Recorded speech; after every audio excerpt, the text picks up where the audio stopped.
अब देखो, नाई और ब्राह्मण नेतु गुजरे के साथ गोटा में चल जाए और 24 भाई आपका जाजम डाल बैठे रहेगा और बैठाए नेतु जी ने कारण के वह है कि भाई ये है बगड़ावत और उनसे आप बात कर लो।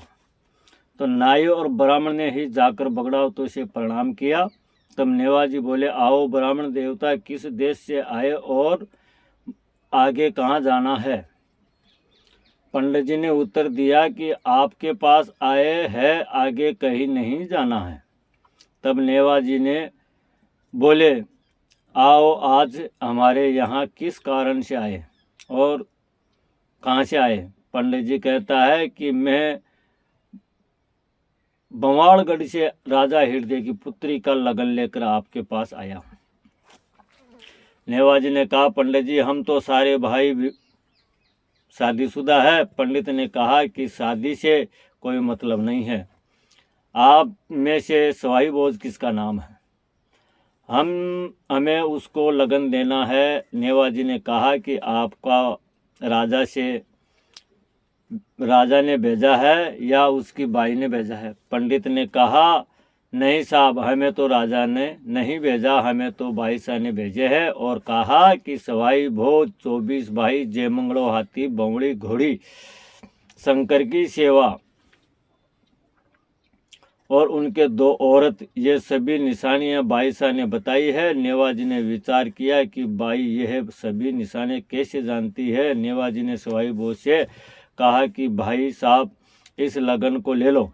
सवाई भोज ने मन में विचार किया कि बेकूट का वादा तो पास आ गया है। सवाई भोज ने कहा कि अब हमें तो शादीशुदा है और बाईसा की शादी राण के ही राजा से करवा दो, क्योंकि वह हमारा धर्म का भाई है और उसके पुत्र भी नहीं है। उसको पुत्र भी हो जाएगा और हमारा नाम हो जाएगा। जितना धन खर्च होगा हमें खर्च देंगे। पंडित ने कहा कि ठीक है भाई साहब। परंतु नाई बहुत चतुर था, जिन्होंने गोठा का सारा ही अवठान देख लिया, जैसे हाथी, घोड़ा, घोड़ी, महल, बाबाजी की जमात, 24 भाई, बाग जी, सारी रानियां, गायें, भैंसे, ऊंट, दोनों गांव, दरवाजे के सोने की किवाड़, शंकर जी की सेवा, ये सारे ही देखकर पंडित जी ने कहने लगा कि लड़का ऐसा है जैसे चंद्रमा को चीर कर निकला है और रहन सहन राजा जैसे है। इसका पता बाईसा को कैसे लगा? बाईसा तो जन्म से ही महलों में रहती थी। वह तो हो शक्ति महादुर्गा है, जिन्होंने ये सब सेनान बता दिया है। फिर बगड़ावतों ने नाई और ब्राह्मणों को स्नान करा के उसको कपड़े और एक एक धोबा मोहरों विदाई में दे दी। नाई और ब्राह्मण तो बहुत खुश हो गए कि इतना धन तो हमको आज तक नहीं मिला, हम तो लखपति हो गए।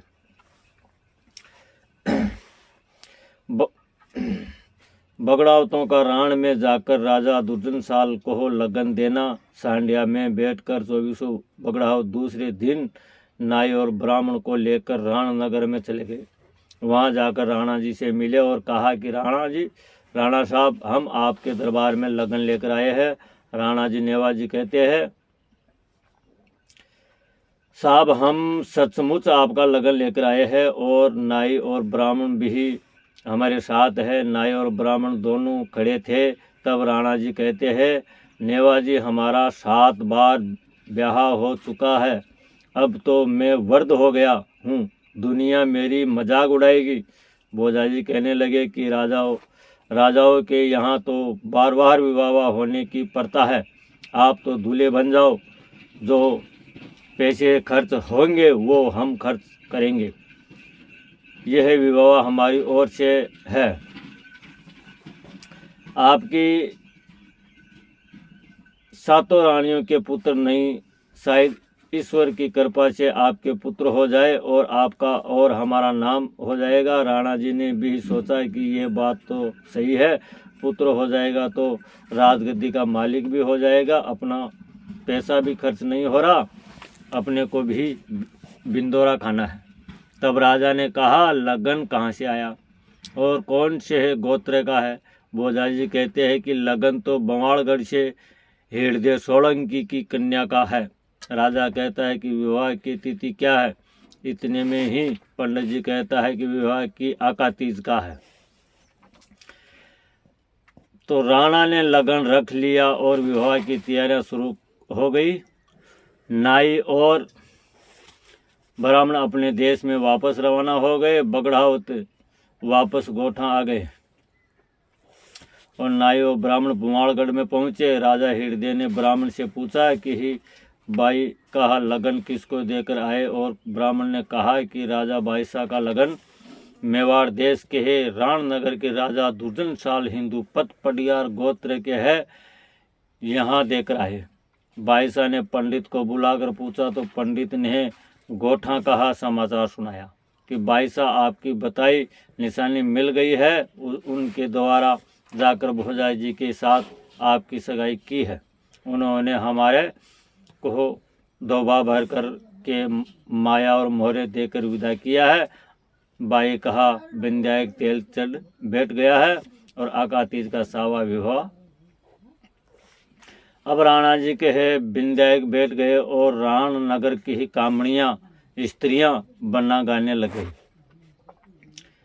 मारो बालक बनड़ो जी राज 84 में 4 गठे, ताका सातीड़ा परणावे जी राज बालक बना परण लाओ, मुंह में दांत नहीं 6 जी राज डाढ़ी तो नीचे लटक गई, काला बाल नहीं 6 जी राज सफेदी सारे फैल रही, ये तो हो बंदनोरा जिमो जी माखा राज घर घर था को लाड घणो लडावे। बगड़ावत विवाह का सामान इकट्ठा करने लगे। दुल्हन के लिए इतना गहना बनाया कि ही पहले की 7 रानियों के साथ पास भी नहीं था।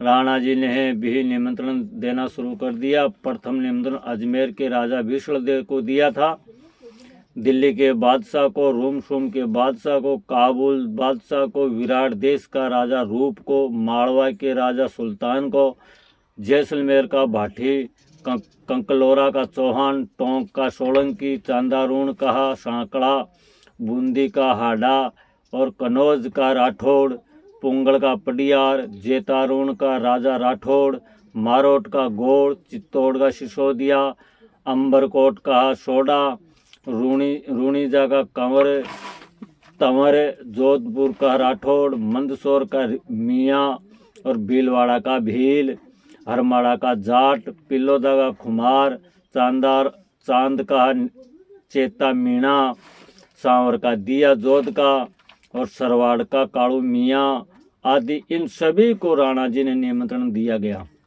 और दुनिया भर के राजा बादशाह जागीरदार सभी मेहमान शादी में शामिल होने के लिए राण में आ गया। अब राणा जी का विवाह आ गया और बगड़ावतों ने अच्छा मिष्टान भोजन बनवाया, सारी राण नगर को जिमाया। राणा जी अब दूल्हे बनकर चौक में बैठ गए। सभी राजाओं ने नेता नोता डाला, किसी को भी रुपया डाला, किसी ने मोहरें डाली। बगड़ावतों ने सभी 2400 भाइयों ने एक एक धोबो भर के मोहरों डाली। सवाई भोज ने कहा कि नोता में आए धन को खजाने में डाल दो और शादी में जो खर्चा होगा वह हम करेंगे। तब राणा जी ने कहा कि दोस्त तो ऐसा हो जिन्होंने धोबा भर भर कर मोहरा डाल दी, वो भी खजाने में डलवा दी और विवाह भी हो गया और खजाना भी भर गया। ऐसा दोस्त दुनिया में नहीं। फिर हाथी घोड़ा रथ तैयार करके बरात रवाना हो गई और बगड़ावत तैयार होकर बहुत सुंदर दिख रहे हैं। राणा जी ने सोचा कि बीन तो बगड़ावत दिखेंगे और मुझे दुनिया दूल्हे का पिताजी समझेंगे। फिर वह सभी बगड़ावतों अपने अपने घोड़ों पर सवार होकर बगड़ावतों को घोड़ों पर बैठा दिया और राणा जी हाथी पर बैठ गए। तब राणा जी ने कहा कि आप तो आगे ही चलो, मैं आगे तो बगड़ावतों के घोड़े हो गए और पीछे बरात रवाना होकर बंवालगढ़ में पहुंच गई। दुल्हन ने हीरा दासी को कलश मंदावने के लिए भेजा। सवाई भोज ने 2 बा भरकर मोहरा डाल दी। फिर कहता है कि बींद राजा तो पीछे आ रहे हैं बराती के साथ, और हीरा दासी भी बराती इतने अच्छे हैं तो बींद राजा कितने अच्छे होंगे। तब बरातियों ने ही 2 बा भरकर मोहरें डाल दी, तो बींद राजा तो न जाने कितनी मोहरें डालेगा। हीरा ने है कलश की मोहरों को तौल झोल में डाल दी और प्रजापत के घर जाकर एक मटकी ले आई। इतने में बींद राजा भी आ पहुंचा। हीरा ने कलश बंधाया तो बींद राजा ने 1 रुपया कलश में डाल दिया। फिर हीरा कहती है कि बींद राजा कौन है? तो बोजाजी ने कहा कि हम तो बराती है, बींद राजा तो वही है जिसने तेरे कलश मंदाया है। वह मैं तो बगड़ाउत गुजर गोठा का हूँ, सवाई बोझ मेरा नाम है। हीरा ने देखा कि यह तो बींद का ही बाप है। गजब हो गया भाई साहब, कहा करम फूट गया। हीरा ने पूछा कि बींद राजा के 23 भाई और कहाँ है? तब भोजाजी ने कहा कि इनके तो एक ही भाई है, राजा नीमदेव जी। हीरा कहती है कि मेरी बाईसा ने तो एक बाप के 24 पुत्रों में से एक पुत्र को लगन भेजा था। यह बूढ़ा डोकरा कौन है? हीरा वहाँ से वापस महल में आ गई, दुख भर मन में बैठ गई और राजा हृदया से बारात के लिए बाग में जनवासे का इंतजाम किया और बारात वहाँ ठहरा दी।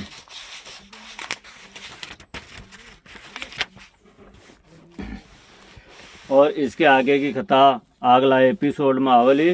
बोले श्री देवनारायण भगवान की जय। ये देवनारायण की कथा ने पूरा भारत में फैला दो, जोरदार बढ़िया। और ज़्यादा से ज़्यादा लाइक करो, ज़्यादा से ज़्यादा शेयर करो।